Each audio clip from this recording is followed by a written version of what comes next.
Hi, I'm Rory Kennedy, and welcome to WHN, World History News. The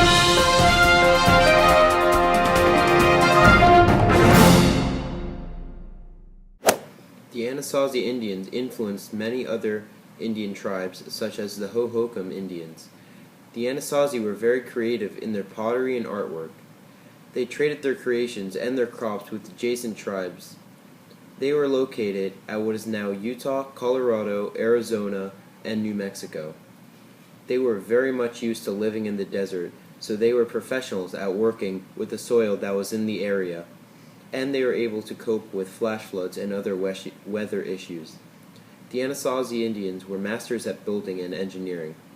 They are far more advanced than other Indian tribes living at the time. The Anasazi built structures that were similar to apartments that were used for residential purposes. These multi-floored structures were located in their villages called pueblos. The Anasazi constructed many pueblos. Some were more populated than others. Their biggest pueblo was Pueblo Bonito, which translates into beautiful village in Spanish. Around the year 1200 AD, these interesting pueblos were completely abandoned because the Anasazi traveled elsewhere. This was a result of a terrible and devastating drought that occurred around the Midwest area. The Anasazi migrated mostly to the east. A small percent of the tribe joined other Indian tribes, although the Anasazi Indians weren't as large and united as they once were.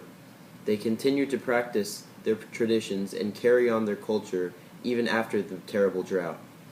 They introduced their culture to other Indian tribes and taught them their innovative and creative ways of building devices and structures that make everyday life easier.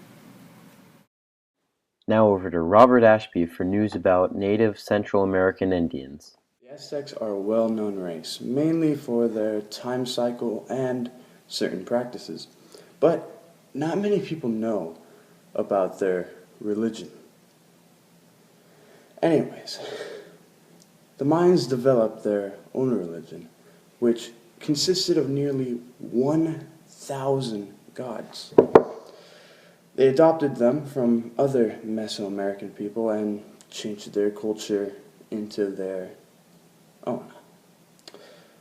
The Mayans would make offerings and ceremonies dedicated to the gods, including giving gems and certain food. They would also make human sacrifices, which was very unique. The reason for this was that there was a sun god, and every night he would go battle the monsters of the night.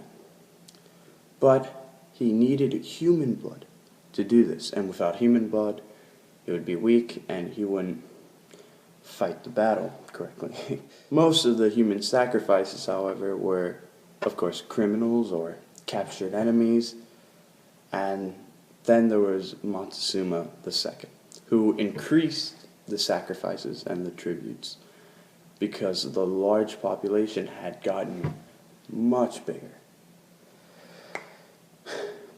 Now, rebellions started to rise because of this, and, of course, the military struggled to keep it under control.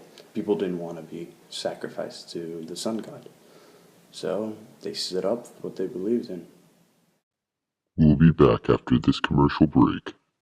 Are you interested in learning about Native American Indians? Do you want to learn all about the Indians that were located in North, Central, and South America? Then come and visit the Smithsonian's National Museum of the American Indian. You will be amazed at all of the interesting artifacts displayed at the museum.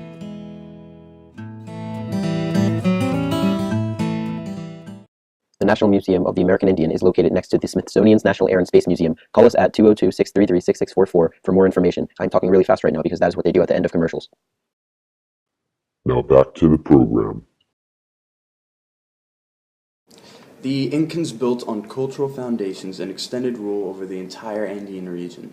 They originally lived in high plateaus and decided to build their city in the valley of Cusco. By the 1200s, they had already built an entire kingdom in there. They also developed traditions to unify the empire and had a certain way of choosing their leaders. For instance, their ruler had to be a descendant of the sun god Inti.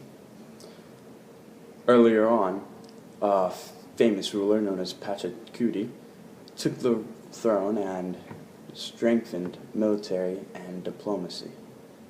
He also expanded the empire and took over Peru. Tenochtitlan was a planned city by the Mayans. It held over 200,000 people and was bigger than any other European capital, even London. People built main coursways over swamps and marshes just to get to the city. In fact, the roads from the center led to outer districts. They also made canals into the roads so that boat travelers can take their goods and go by waterways. It was also a huge site for trading, especially for fruit markets. Many people went there to trade with many fruit vendors. The city, or the center part of the city, had massive walls that were well complexed. Inside was temples, palaces, and government buildings. The most popular structure there was the Great Temple, a religious area, center, whatever you want to call it. It was a giant pyramid that had twin temples at the top of it, one dedicated to the sun god and the other dedicated to the rain god.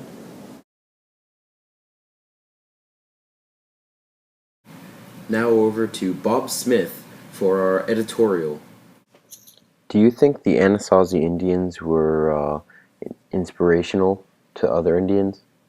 Yeah, I definitely think the Anasazi Indians were very influential to other Indian tribes. I think this because the neighboring tribes wanted to buy and trade materials for the Anasazi's complex and interesting creations, such as artistic pottery, blankets with patterns and designs, certain crops, so on and so forth.